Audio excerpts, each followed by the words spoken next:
Moving now to item 7, the performance exceptions report. Peter Ryan, welcome to the table.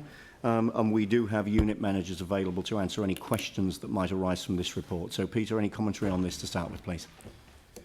Okay, look, this is the high-level report against organisational goals. It's underpinned by more detailed capital and other reporting that follows later. In terms of levels of service, there's been very little movement once again. It's been that way for some months. The question was put at the last meeting, will the point of contact survey results have any impact on that? And the answer is that some went up and some went down, and the impact is neutral. So we're exactly where we were last month. The exceptions are basically the same exceptions. So there's actually relatively little to put there unless someone has a question about an individual level of service and a manager might like to respond to that. In terms of the watch list, it's again underpinned by more detailed reporting later, but it's also relatively steady. There is one item that's worth mentioning that was raised in discussion, and that was renewal around Tuam Street. There was a question, I think, from Councillor Johansson about the movement of the milestone, and a question was put as to whether that movement was reported correctly. It was. That's been verified, but the project manager has corrected that now from October 21 to October 20. So that's clarified, and the systems now reflect that. Other than that, there's relatively little change around those watch list and non-watch list projects either.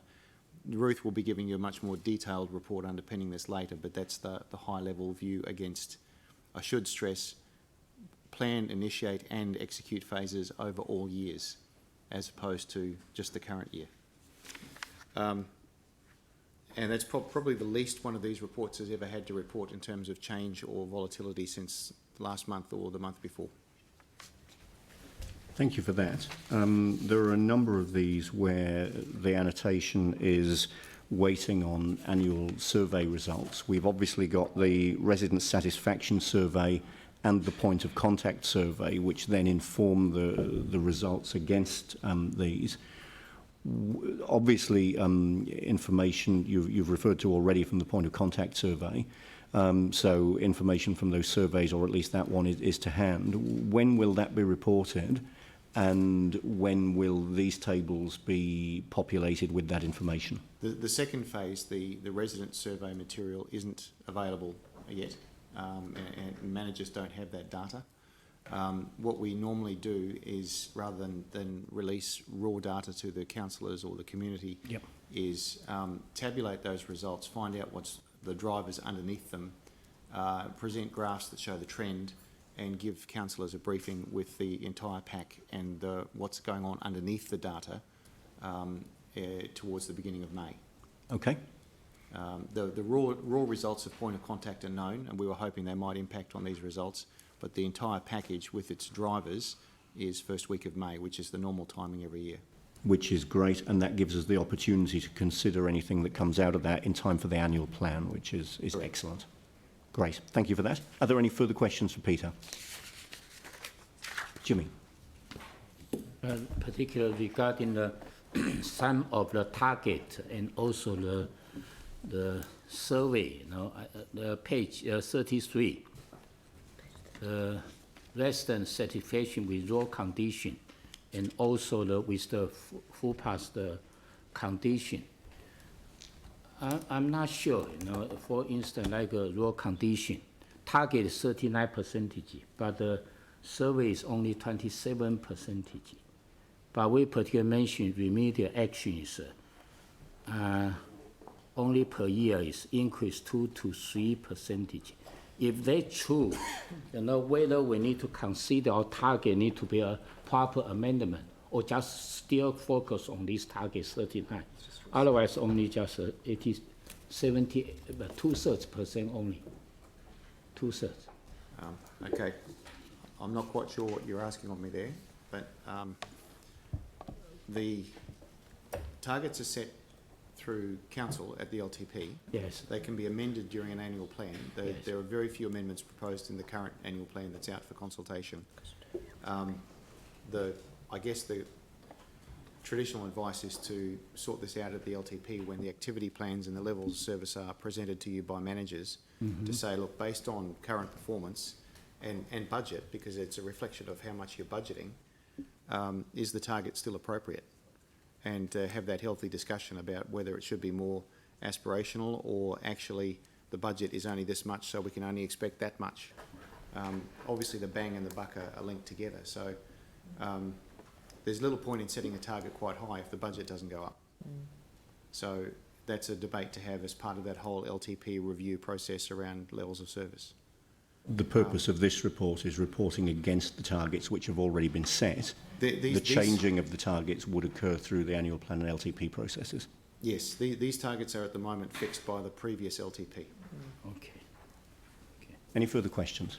Tim. Sorry, second Oh, question. Jimmy, sorry, yep. And then Tim, I'll come to you. Second. On page 28, the major cycleway, the watch list, capital project. And South Express, you particularly just focus on the section 3 in here. That's particular for delivery exception, but how about 1A and 2B? I mean, from Paparua Reserve to the Gilbertsource to the Timberton, etc. This section, why not in here? I think that's one for Ruth, because the purpose of this, as I said earlier, is a very high-level report around exceptions. Yes. So if you want to know about things that are actually okay, but you want to know some detail around that, that's where the PMO comes in with their more detailed analysis. So this is really the high level of how's the overall program going and what are the big exceptions. So there's 2 levels of reporting there. I'm pretty sure Ruth will be able to help you with that, and she's signalling yes. Okay, thank you. Thank you. Tim. Thank you. Nice easy one on page 28, so we don't have to shift around. On the table 1, just below what Jimmy was talking about with regards to the MCR Northwest Arc section 1A, Cashmere Road to Sparks Road, and I think that this would also be interesting to the other 2 councillors affected in the area.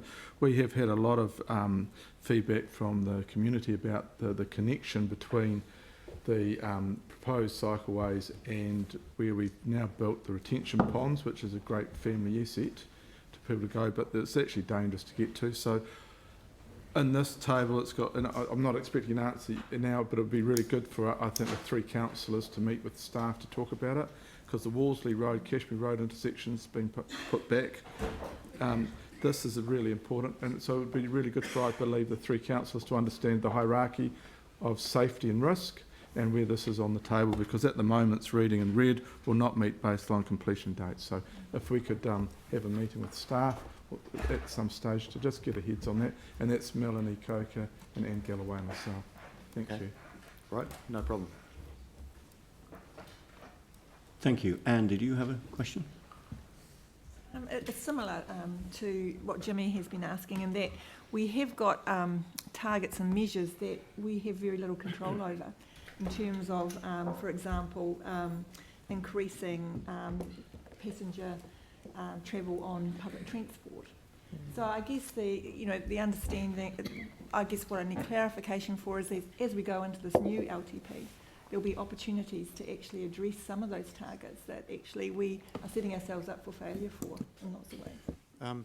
Look, I wouldn't claim to speak for Richard as the expert in the field, but he would probably say something along the lines of, we do have a role in that we provide the infrastructure for passengers. So while we don't have complete control over it, we do have a responsibility, and that indicator tells us something about how it's going, and then there's a debate about what's our part in that. It's partly us, but it's also partly other agencies. But at least it's on the page, I think, is what he would say. So yes, that is a healthy debate to have, but it's acknowledged that not every level of service is completely under our control. And that's a debate that we would have again as part of the LTP development, what our attitude to having targets that we can't control would be, and how we perhaps elevate those things that we do have control for and what the targets around those should be. But that's the LTP discussion, as was said in answer to Jimmy's question. Are there any further questions? Yanni?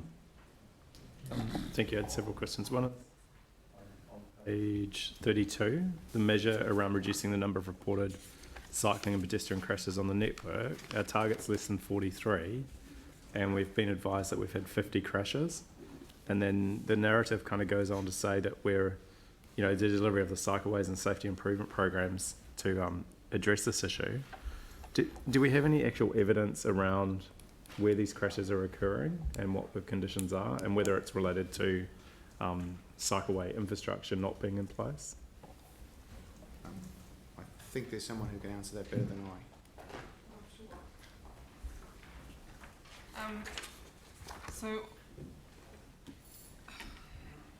So the evidence around how the crashes are occurring is all there, because we know from the CAS database, so that's where we get the information that's updated by the police. That's where we get the information around the crashes themselves and the measure that goes in here. As far as the broader evidence of whether it's on the MCRs or on the road network, they're all on the road network, I'd have to come back. I just wonder whether, given how much money we're investing in cycleways and accessible city, Yep. The fact that we're not meeting our target, I think, would bear more scrutiny, and it would be quite interesting to separate out cycling and pedestrian and just kind of understand what the causes have been. Part of this question does go back to a debate on the measure as well. We've got quite a coarse measure this year around an annual figure, which can be affected by quite big fluctuations. We are looking to have that conversation with you all around the LTP and how we do a better measure that provides you better information. A lot of other councils use 5-year rolling averages so that you get a better idea of how we're rolling. Is it possible through the chair to get a memo back on this particular one, and just to kind of get a little bit more detail about the breakdown of the cyclists, the number of cyclists versus pedestrians, and what the trend has been? And it would be Through good the to chair, pick... I can do that easily, Yep. but through the chair and at the all of the council, I'd like to give you the information on all of the crashes, not just cyclists and pedestrians. Yep, because that's we helpful. haven't actually met our other target either, which is people in cars. Right. Yep. I think I can give you all the data. I've got it all. I think that will be useful. Yep. I think when we've previously had this discussion, but how we prioritise intersections for safety upgrades. I know parts of my ward feel really dangerous and probably have had a number of incidents, and yet they've been dropped down or the money's been taken off and put into other things. But I think it's really good just to have a kind of high-level understanding of what's happening with the cycling and the pedestrians. I mean, car crashes are equally as important, but actually, This is all the debate that we would need to have on the issue if we were debating it. And that would be, that would belong so at Mike's do you want committee. to report to Mike's There's committee? value in getting the report back that Leanne, the information back that Lynette has suggested, but I don't want to start debating the issue today when we're in questions at the Finance and Performance meeting. Sorry, well, I just want to be clear on what the memos that we're getting back. There is a briefing planned for the Urban Development Committee next week about safety. Right. Okay. So can we just make a note? On your agenda. Okay. And that's All right. If we can through pick that up the committee. matter that Yanni has raised, whether it's Through that through committee. the other committee or whether it's through the information that you'd offered to provide, as long as it's covered, bearing in mind the same people are sitting around the table at that committee as are here, as long as it's covered, we can be happy. That's fine.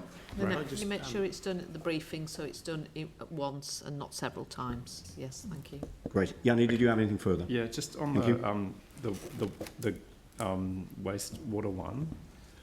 Just on, it's the top of the page 31. Wastewater collection, treatment, and disposal. It says the percentage of our wastewater gravity network pipe identified as condition grade 5 through physical inspection, we're not meeting the target. And then it goes on to say that we've got insufficient budget to support the goal. And it's going to be reviewed through that LTP process. But I would have thought by the time we wait for that, we'll get even further behind. So I guess, is there a way in which that can have additional resource to actually meet the target now rather than wait for another year and a half? It's always possible for staff to approach council and recommend a change. I'm not aware of that initiative going forward, but Helen might know more.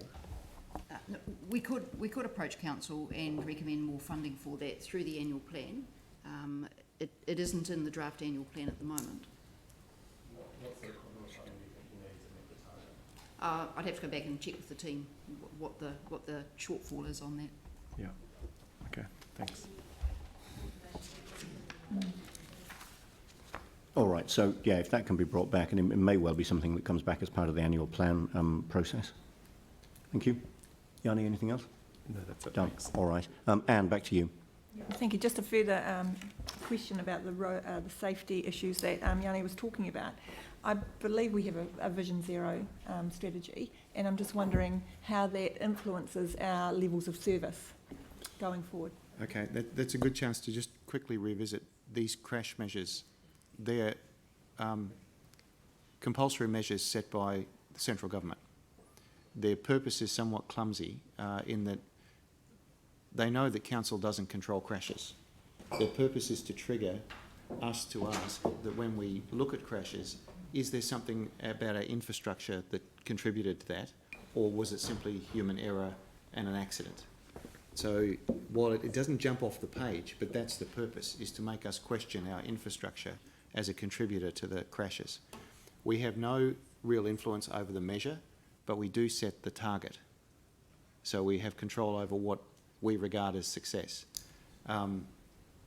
So that's part of the level of service debate in the LTP, is what's, given that we have these measures and their purpose is a bit oblique, what's the right target to set, rather than sort of scrutinising the measure, because the measure's given. All councils have them. That would be fantastic if we have a briefing to actually think about that in terms of our Vision Zero strategy and setting those targets going forward, because it must have an influence if we are setting targets according to a strategy. And that is part of what we're looking to cover off.